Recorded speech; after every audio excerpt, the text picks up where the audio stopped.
রংপুরের হারাগাছে বিধবা নারী গৃহকর্মীকে ধর্ষণ, গর্ভপাত ও জোরপূর্বক বিয়ে দেওয়ার অভিযোগের মামলার প্রধান আসামি হাসেন আলী দীর্ঘ 2 মাস পর কুমিল্লা থেকে আটক হয়েছে। 11 জানুয়ারি রোববার তাকে মামলায় গ্রেপ্তার দেখিয়ে রংপুর আদালতে পাঠায় হারাগাছ থানা পুলিশ।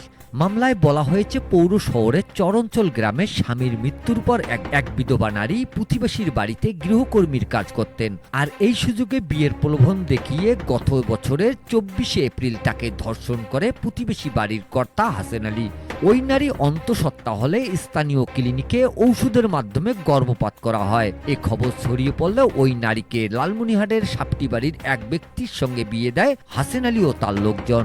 পরে সাপটিবাড়ি থেকে ওই নারী নিজ গ্রামে এসে ধর্ষণ, গর্ভপাত ও জোরপূর্বক বিয়ে দেওয়ার ঘটনা জানায়। এ ব্যাপারে গত 19 নভেম্বর হারাগাছ থানায় ওই নারী বাদী হয়ে হাসেন আলীকে প্রধান আসামি করে 8 জনের বিরুদ্ধে ধর্ষণ, গর্ভপাত, অপহরণ করে জোরপূর্বক বিয়ের ধারায় মামলা দায়ের করেন।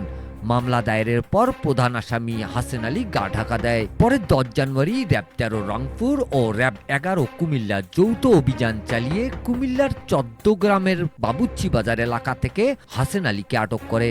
পরে তাকে হারাগাছ থানা পুলিশের কাছে হস্তান্তর করে র‍্যাব। 11 জানুয়ারি রবিবার তাকে ধর্ষণ, গর্ভপাত, অপহরণ করে জোরপূর্বক বিয়ে দেওয়ার মামলায় গ্রেপ্তার দেখিয়ে রংপুর আদালতে পাঠানো হয়েছে বলে জানান মামলার তদন্তকারী এসআই মনীষ সরকার। গ্রেপ্তার হাসেন আলী হারাগাছ পৌর শহরের চচ্চতুরা কলমদাপাড়ার সোলাইমান ভরকার ছেলে। Mizanur Rahman, DRS news.